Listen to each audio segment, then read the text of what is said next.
It's time to share secrets and insights from fellow entrepreneurs. If you're looking to grow or start a business and you're a game changer, then keep listening to Avanti Entrepreneur for great advice from your host, Dave Mammano, America's entrepreneur coach. Hey, Avanti Tribe, Dave Mammano here. Just want to thank our sponsor, Paychex. You know, Paychex, they make it simple for businesses of all sizes to pay and manage their team. They make payroll easy with employee pay options, including direct deposit, checks, pay cards, and so much more. Founded over 4 decades ago to relieve the complexity of running a business so that the owners can focus on what matters most. Above all else, and more than any other company, Paychex makes it simple. Visit AvantiEntrepreneurGroup.com. Go to our partner link and check them out. They're offering you a free month of payroll just for giving them a shot as an Avanti Tribe member. Give them a shot, folks. They really help this podcast to be possible. Really appreciate Paychex. Now, enjoy the show. I am Dave Mammano, your host, and what we do here at the Avanti Entrepreneur Podcast is we help achievers and business owners and leaders move forward so that they can reach their potential. And I do this by interviewing great business movers and shakers. And in this case, I'll say some movement starters. Today, I have on the show a great guest, Ian Cramer. Ian, welcome to the show. Thank you so much, David. Glad to be here. Very happy to have you. Ian Cramer, he is a competitive cyclist and is passionate about spreading the message of that diet and lifestyle dramatically affect individual health as well as the health of the planet. For Ian, this reality speaks of encouragement. He motivates others and is motivated himself by the simple yet challenging concept that maintaining good health and peak performance involve making good choices. Likewise, chronic disease can be reversed and or prevented when these good choices that are easily and economically available become the norm every day. Ian is an allied healthcare professional with degrees in kinesiology. Did I say that right? Kinesiology. Kinesiology. I knew I was sorry about that. Thanks for that correction. And athletic training. Beyond his day job, he is a public lecturer and produces an interview-based podcast driven by knowledge, evidence, and civil discourse. He created the Ian Cramer Podcast with the mission to interview doctors and scholars of lifestyle medicine and plant-based nutrition. Ian's unwavering focus to his podcast is to learn more, disseminate that information to a larger audience, educate the lay people and the medical community, and change the world by leading in a positive and responsible ways. In 2015, he and a group of friends from Ohio rode their bikes across the country in what's known as the Race Across America.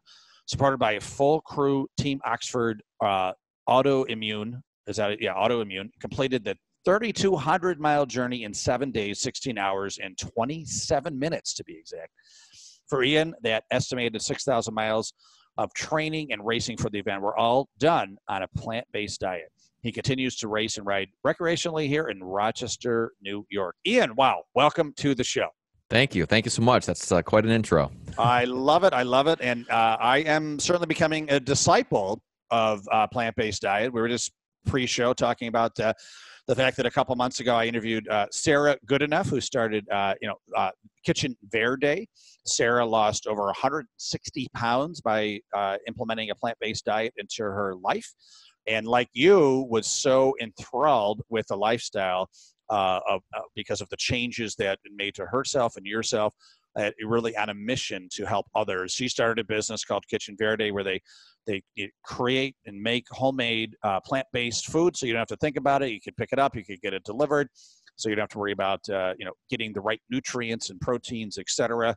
And you obviously making a business out of it too, podcasting, etc. But would love to hear your journey. Now, I visited your website. It sounds like you grew up in a pretty healthy family. Talking about getting some vegetables from your garden, and I think you stated could have done better. Maybe there was some Big Macs snuck in the family dinners every now and then, but overall pretty healthy lifestyle.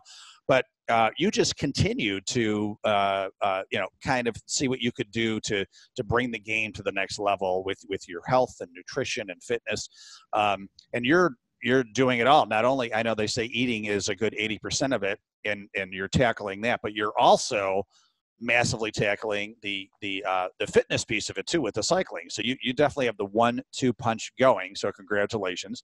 Thanks. We'd love to hear your journey about what what made you get on this path to health and fitness, really maxing both of those out? Sure. So what I say in my public presentations, I want to make clear to the public that I don't really think my story is that unique.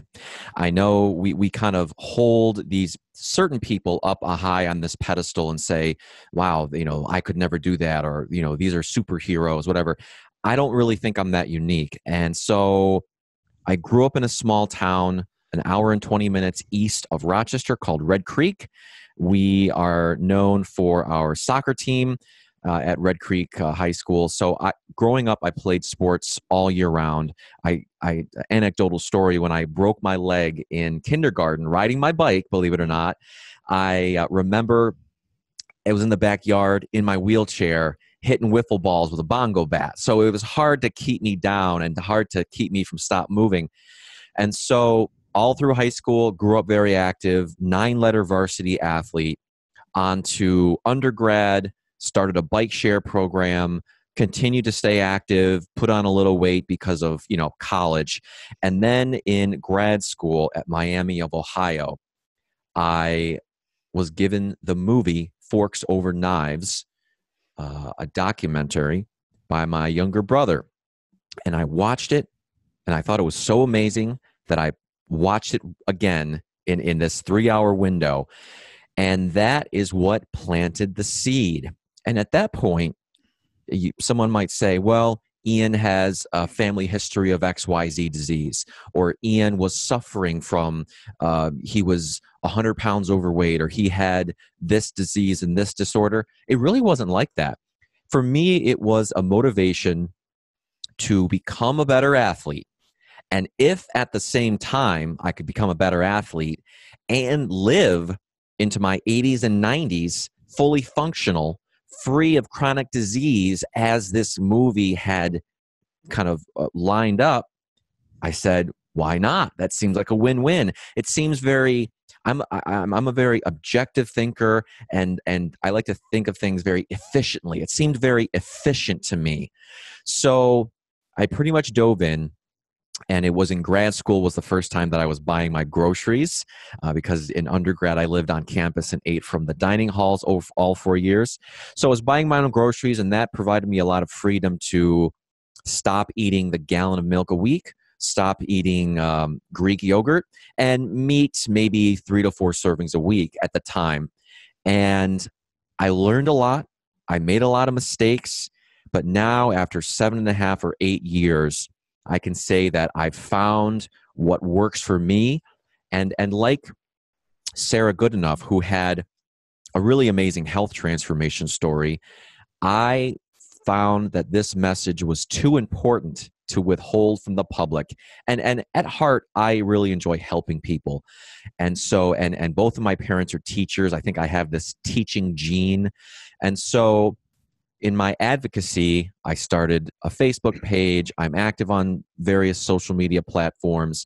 And probably 18 or 20 months ago, I started this podcast that you're hearing, this microphone I'm using right now, where I just got done with a conversation an hour ago with a physician for the podcast to educate the public and medical professionals, fellow allied healthcare professionals, about the power of diet and lifestyle to prevent, the estimate is about 70 or 80% of the chronic diseases in today's society.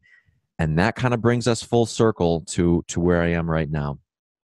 So everybody that is not on board with a plant-based diet, I'm sure you've heard it over and over again, but how do I get enough protein? Sure. We need meat for our protein, right? That's Sure. what we've been marketed. So how do we do that? How do I answer that question? And so, I've been asked that question so many times, but one of my mottos is remain responsible ambassadors to this movement. So I'll answer it a million more times if it means giving people the answers and being, compassionate. So the protein question, super common. A couple directions to go in this. Number one, if we hear a health claim from a company, from a food company, 9 times out of 10, 99% of the time, it's misleading or it's not true, because food companies, with rare exception, don't care about your health. They care about selling more of their product. So put yourself in the position of a CEO of meat or dairy or eggs. They say, what do our products have? They say, well, they have a lot of protein. So let's market that as being healthy, as our audience needing more of said nutrient. And if we hear it from the time we're 2 years old, and if everyone around us is saying the same thing, we think it's true. But just because 1 billion or 3 billion people or more think the same way doesn't necessarily mean it's evidence-based. And so that's one aspect. So the other way of looking at this too is human physiology. And where do the animals, like, let's say, okay, we need protein from beef or chicken or fish. Where do they get their protein? I mean, they're getting it from plant-based sources. Now, again, you can get into the argument of bioavailability and absorption and amino acids, but anyone, a layperson who doesn't exercise or an elite athlete, you're seeing more and more of them these days, with much higher protein demands, they can get all of the protein they need, all of the amino acids they need from a 100% plant-based, it could be vegan diet, but it doesn't necessarily have to be.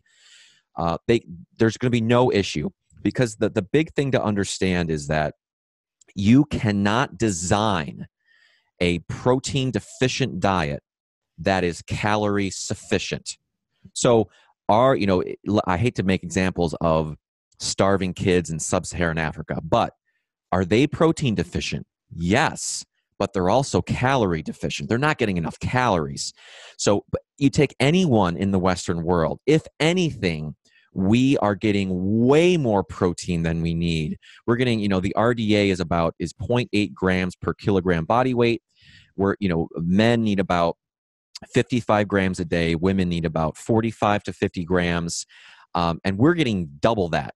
So athletes might need a little bit more. The point is if you're getting enough calories from a varied whole foods plant-based diet, you cannot design a diet that is protein deficient. Interesting. Yeah, I mean, when you think about it, one of the strongest creatures in the world is the gorilla, right? And their plant-based diet, right? So absolutely.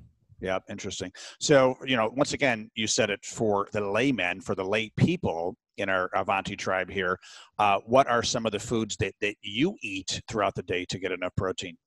Sure. So a couple directions to go with this is all of the foods, all of the foods that I eat have amounts of protein in them. So even the banana that people think, well, that doesn't have any protein in it. Sure it does. The oatmeal, the greens, the frozen cherries that I had this morning in my oatmeal. All of the plant foods I eat have protein. Now, are there certain plant foods where a higher percentage of their calories are coming from protein? Sure. Beans and lentils are great. Nuts and seeds are great. You have slightly more processed foods like soy and tempeh and seitan.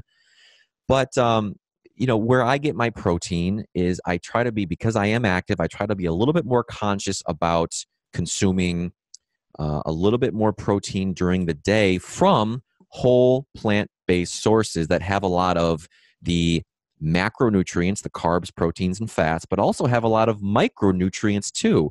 And so that's something that we're really missing if we're focusing on protein from animal-based sources. Is sure, eggs and fish and chicken and beef have protein in them. Absolutely. They might even have some iron in them and a few trace minerals. But other than that, they don't really have the bounty of vitamins and minerals and antioxidants and phytochemicals that help our body recover from athletics or from everyday wear and tear.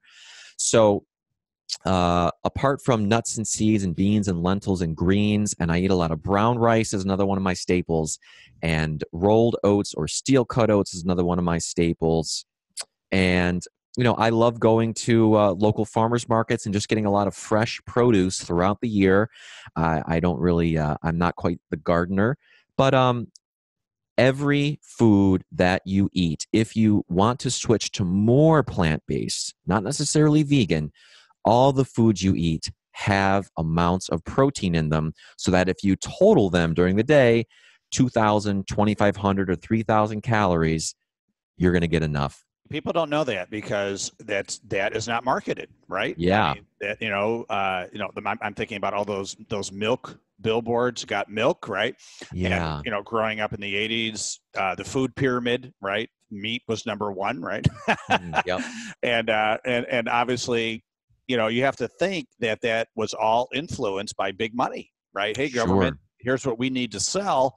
Let's create the food pyramid like this. Here's the marketing that we need to get out there to sell our product. Absolutely. So Forks Over Knives is a great movie. I've seen it. I believe it's still on Netflix at no charge if you have Netflix.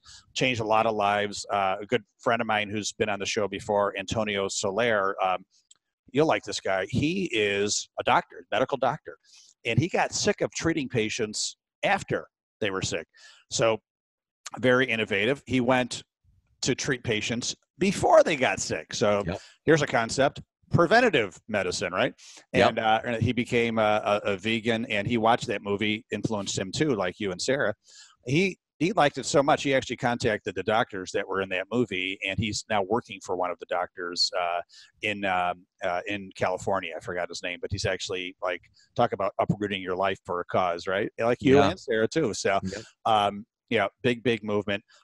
We talked a little bit about this with Sarah, but I'm so interested in dairy as well. So we're brought up, dairy is so important. Yogurt, it's got cultures. It's great for your digestive system. Milk, got to have milk for your bones, right? Now, Sarah went as far to say is actually it does the opposite, that it's actually not good for your bones, which I thought was very interesting. Can you enlighten us a little bit more about, what the true facts are about dairy as opposed to what we're being marketed? Sure. I'll try to parse this out. So again, the same thing goes here for the dairy industry is they say, okay, what does our product have? Does milk have calcium? Sure. Does milk have protein? Sure. So they're going to market the hell out of those things. And so a couple directions we can go here is let's start with the fact that the only, milk is meant for one thing, and that is to provide nutrition to babies of a particular species. So after infancy, you look at any species on the planet besides humans, they stop drinking the milk of their mothers at a certain point, and they do just fine.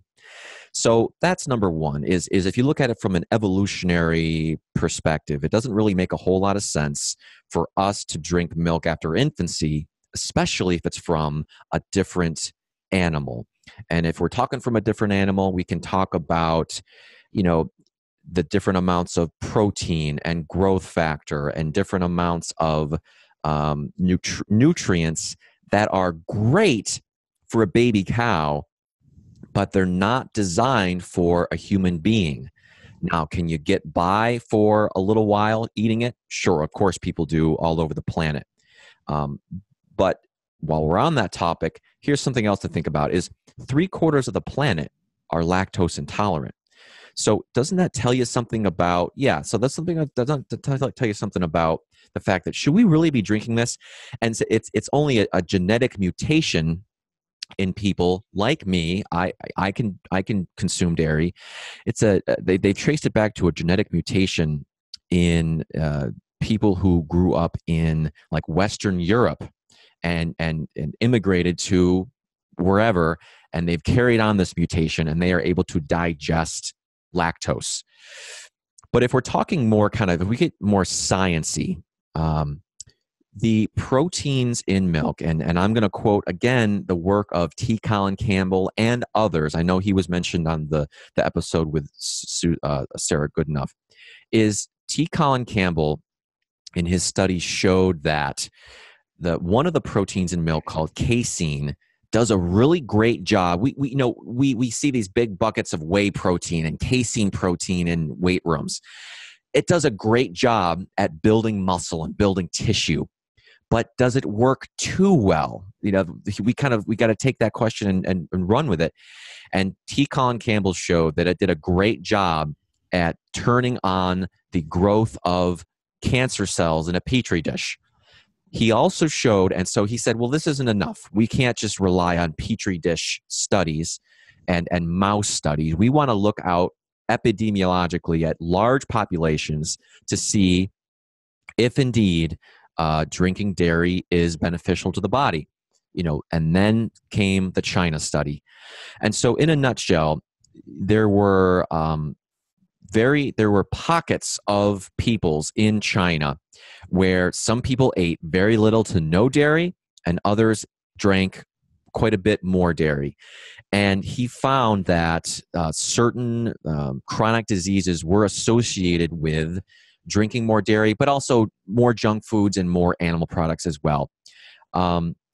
The other line of research that we like to quote is there are studies that are done as well on some Scandinavian cultures who eat and consume quite a bit of dairy.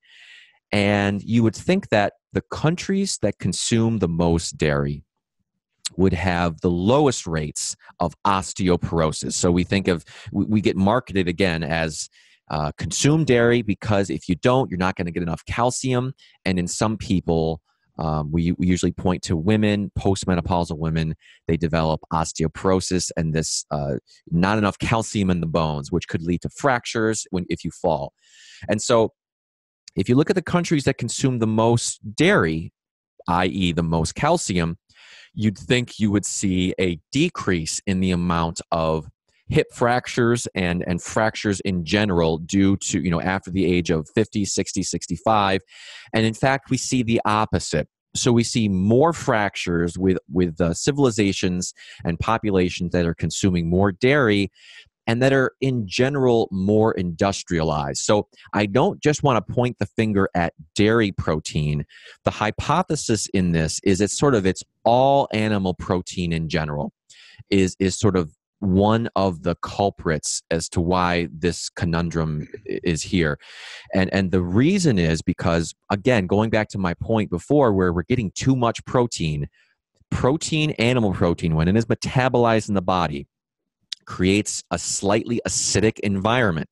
And our body wants to hold our pH in a very, very narrow range. So it says, hey, you consume some dairy protein, you consume some animal protein, our pH has gone up a little bit because of the metabolites that have been produced from the digestion of those foods. We want to bring that pH back to homeostasis. And one of the ways our body does this is it takes a naturally available acid buffer from the body to neutralize that acid.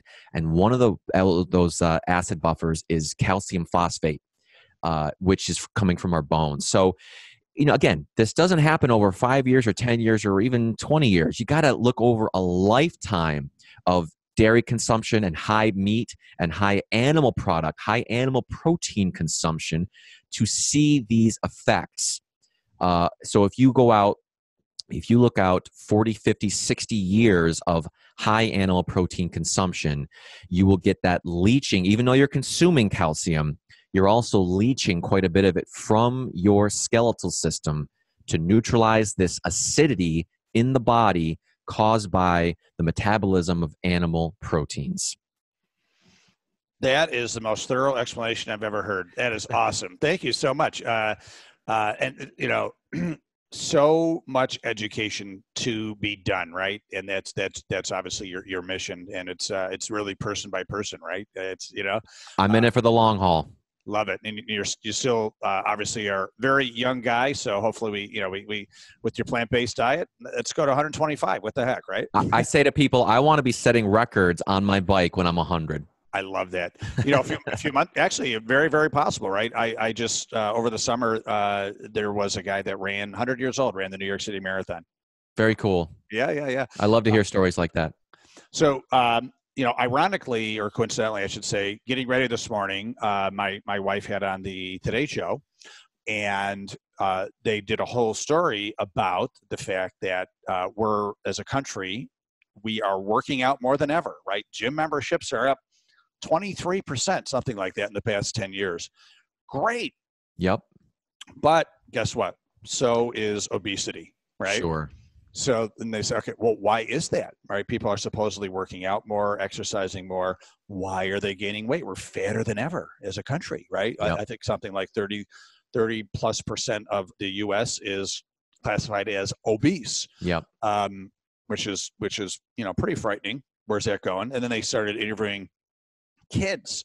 How much fast food do you eat a day? And one kid's like, oh, I would say at least 3 times a day. I'm like, oh my God, let's switch that to 3 times a year, right?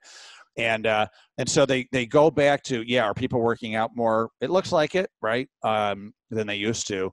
But combine that with a more sedentary lifestyle, a less agricultural society back in the day. So whatever, it's probably even with that piece. But what people don't realize is that it's I would say at least 80% what you eat. There's a lot of fat people at the gym, right? Mm-hmm. And people, I'm working out, so I could have this cheeseburger. I'm working out, so I could have these fries. And reality is like, no, you really shouldn't. The 80% of your weight and what's going to affect your health when it relates to obesity, diabetes, heart-related diseases are all mostly because of what you eat, right? And so I think that really needs to be the message that people get out there is how could we make it more, I guess, desirable to be living a plant-based diet, a vegan diet, or at least more so of one, right? Like after talking to Sarah and my friend Antonio, I'll admit I'm not totally plant-based. I come from an Italian family, and we're having meatballs and lamb every now and then, But have I increased my my frequency every day of plant-based meals? Absolutely. Do I have plant-based days? Absolutely. Do I feel great the next morning? Absolutely. So I don't know if we're going to make everybody, plant-based, but, at the very least, and I'm assuming this would make you happy, can we get 60, 70, 80% healthier with every meal, right? I mean, mm-hmm. I know a guy that what he says is he's going to strive to eat healthy for every single meal a week, except for he's going to have some fun. 4 meals a week, because he figured that's about 80% healthy meals, as opposed to before just doing whatever the hell he wanted to do, right? Good for him, right? I mean, he got down to 170 and he's like 6'2". I bet he's pretty healthy, right? So I love what you and Sarah, et cetera, are doing. I think it's a great movement. All the movies on Netflix that there's some great documentaries. We talked about Forks Over Knives. I just watched Cowspiracy, which is crazy. What the Health is another great one, right? Yep. Am I missing some? I'm sure there's some more out there too, but those are my biggies. Earthlings is another good one if you want to learn about the animal cruelty aspect of plant-based nutrition and of animal agriculture, but that's maybe for another time. And there was another one too. It might have been one of these that we already mentioned, but just the sugar, right? The sugar, how that's killing us as well. Sure. And I really have stayed away from sugar since then. I don't add sugar to anything. So, and I'm going to be, believe it or not, I can't believe I'm saying this because it's gone so fast, but I'm going to be 50 in about a month and a half. And my goal is to be 180. Which is I graduated college at 180. And so when I thought of this, I was 202. I'm 190 this morning. So great. I got a month and a half. I'm on my way. Good for you. Good for you. So a couple things. I want to learn more about your business and how you've turned your lifestyle into your business. But first, I would love to hear, quote unquote, a typical day for Ian Cramer. What is a typical day when it comes to your meals and your exercise? Sure.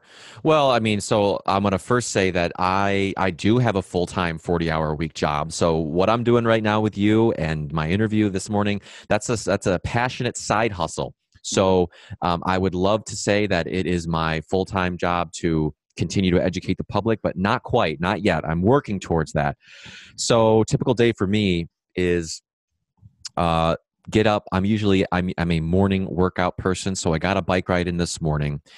Fasted, so I didn't really eat anything. Just sip some water, get on the bike for an hour, spin, get a good sweat going, and then it's breakfast. My go-to breakfast is oatmeal. It's super simple, and it's usually either Quaker Oats, rolled oats. Try to get as unprocessed as possible. You can also go for the steel cut oats, which are even more unprocessed than rolled oats. I like putting, any kind of fresh fruit is fair game. I like nuts and seeds, some walnuts or some pumpkin seeds. So there's breakfast. Go to work, or beforehand, pack a lunch of usually brown rice with some greens, beans or lentils, avocado. Salsa is a great condiment. Go to work. Usually my days are 10, 12, 14 hours. I work for the University of Rochester as an athletic trainer, and I see patients in the clinic who it's rotator cuff issues, ACLs, sprained ankles. So it's orthopedics. And from seeing patients in the clinic, I am also contracted out to a local high school here in Rochester. If there's anybody listening locally, it's Pittsford Mendon. And go there, help out the athletes, help out the coaches with preventing and treating the athletic injuries of the high school athletes. And then usually when I get home, dinner is love sweet potatoes. I love white potatoes. Could be also another rice dish or a quinoa dish or a big salad with lots of vegetables from the local farmer's market. And if, let's say, I burned a few extra 100 calories that day and I wanted to reach for some dessert, my go-to super healthy plant-based dessert is a homemade nice cream, NICE, nice cream, that's made from tossing a few frozen bananas in a blender with, for me, it's frozen cherries with a splash of almond or soy milk.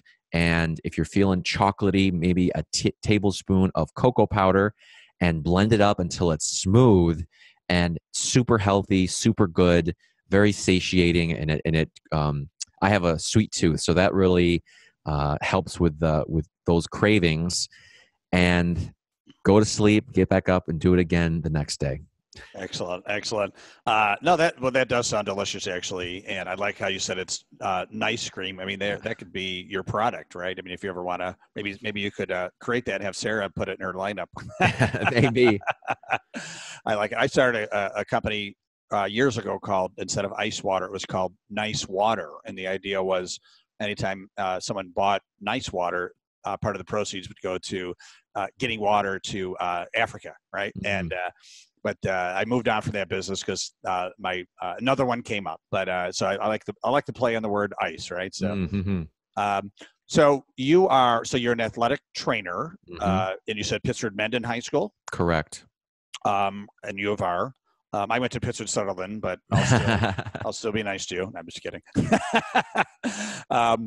And then what is? So I'm going to try to say this the correct way again. Kinesiology. Kinesiology. I am so sorry. I will get that right. So tell us about that. What is that? Yeah, well, kinesiology is basically just the study of human movement. And so I tried to look for, that's my master's degree, kinesiology and health from Miami University in Oxford, Ohio. And so I tried to look for a master's degree that was similar, but not exactly the same as my undergrad degree of athletic training. And I guess I'm not ashamed of saying this, but Miami University was the only grad school that I was both accepted into and that granted me a graduate assistantship. So not only did I go to grad school for free, but they paid me a stipend. I had to teach a few classes, but I graduated 2 years later, debt-free with a master's degree.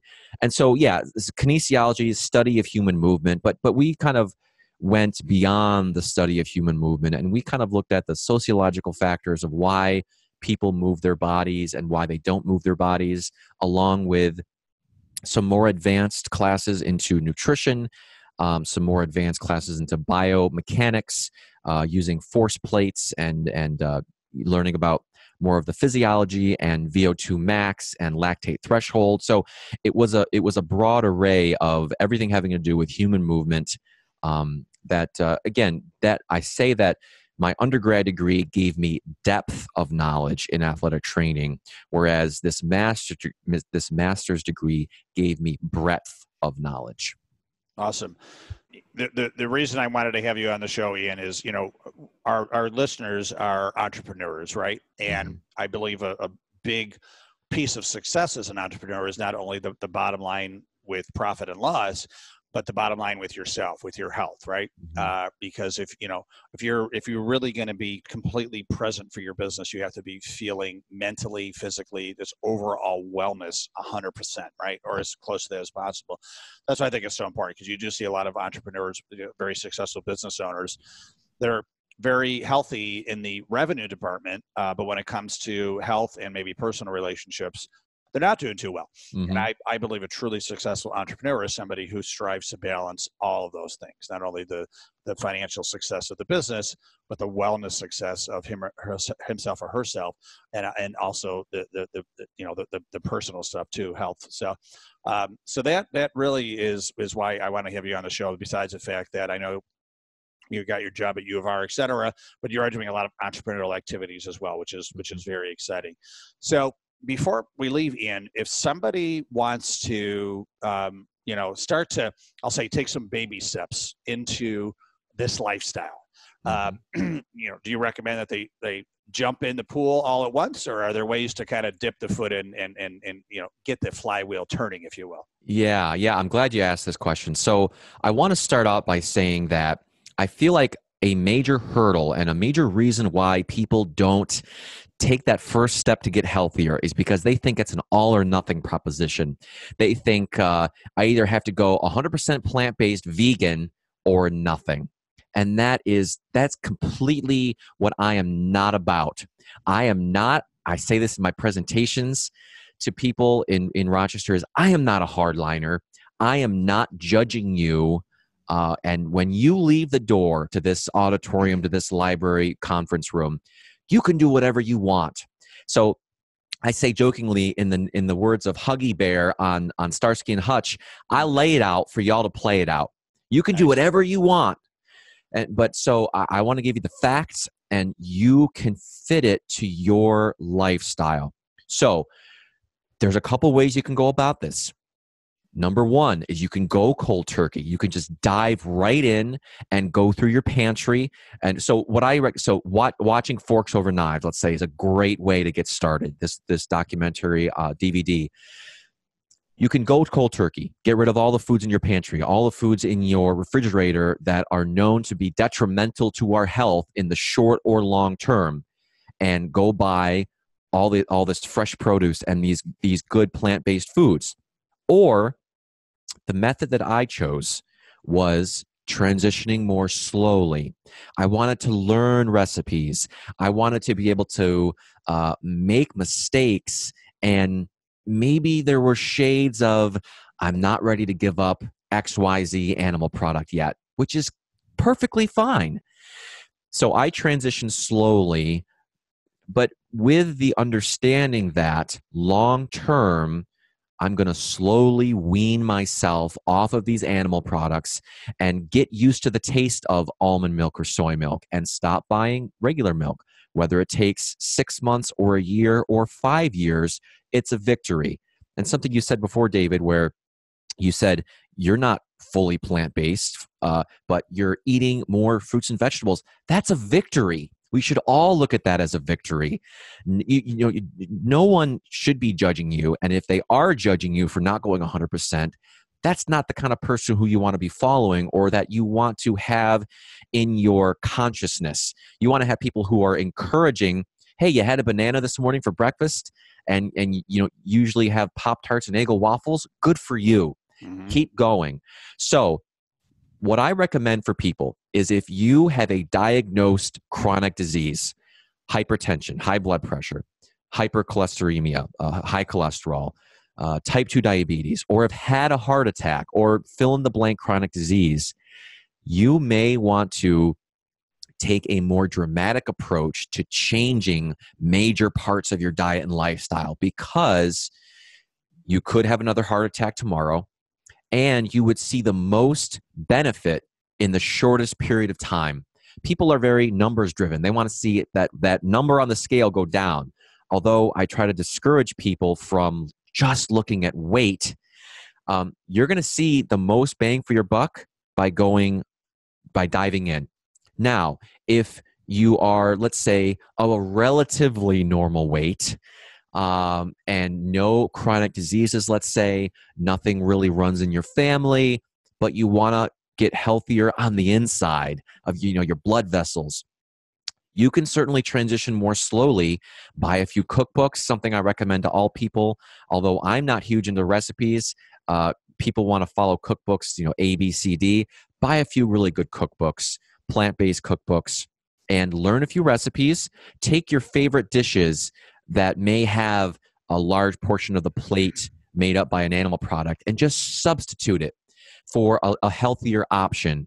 And so maybe add one or two new recipes a week. And you can draw this out over 6 months or 12 months or 24 months if you want. No one says you can't do that. You have to fit it to your lifestyle. So there's many ways you can do it. I want to meet people where they are and then walk with them. I don't want to say everyone has to walk to this starting line and start from the same point. We're all different. We all have different stresses and different lifestyles. So I want to encourage people from wherever they are to take small steps to getting healthier and just eat more plants. Very well put, Ian. Very well put. You're not a vegan bully, so thank you. No, I hate that. Hate it. I love it. I love it.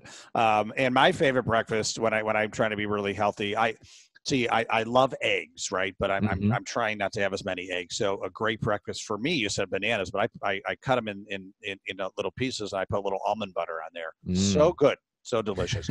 And actually the Wegmans, we're here in Rochester, the Wegmans almond butter, and I get the crunchy because I like the crunchy. There's no palm oil or added sugar. It's just purely, the only ingredient says almonds. I'm like, yep. All right, awesome.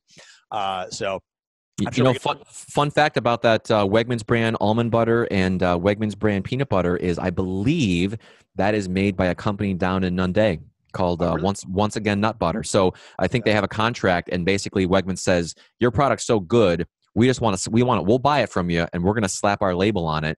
So yeah, it's no sugar added, no oil added. It's just almonds, just peanuts. That's what I love about it.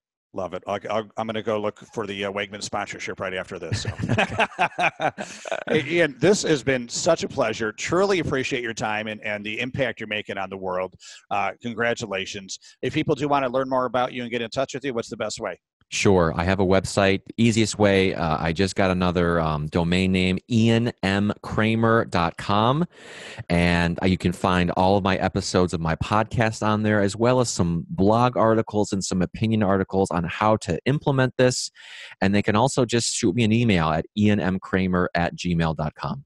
Ian, awesome. Thank you so much. I wish you continued massive success. Thank you, David, very much. Thank you for your time. Yeah, and thank you, everyone. Thank you, Avanti listeners, for listening to the show and or watching the show now that we also have it on YouTube. Appreciate you. Continue to move forward and make things happen in your life. Make sure to check us out on the web at AvantiEntrepreneurGroup.com, where you can, once again, hear this episode, show notes. Plus, we have over 100 other episodes there for you to listen to as well. Of course, we're on iTunes, etc. Ian, thanks again. Stay awesome and make it a great day. Sounds good. Bye-bye. Thank you for listening. Head over to AvantiEntrepreneurGroup.com for show notes and more helpful advice from entrepreneurs like you. Continue to find your entrepreneurial rhythm at the Avanti Entrepreneur Podcast.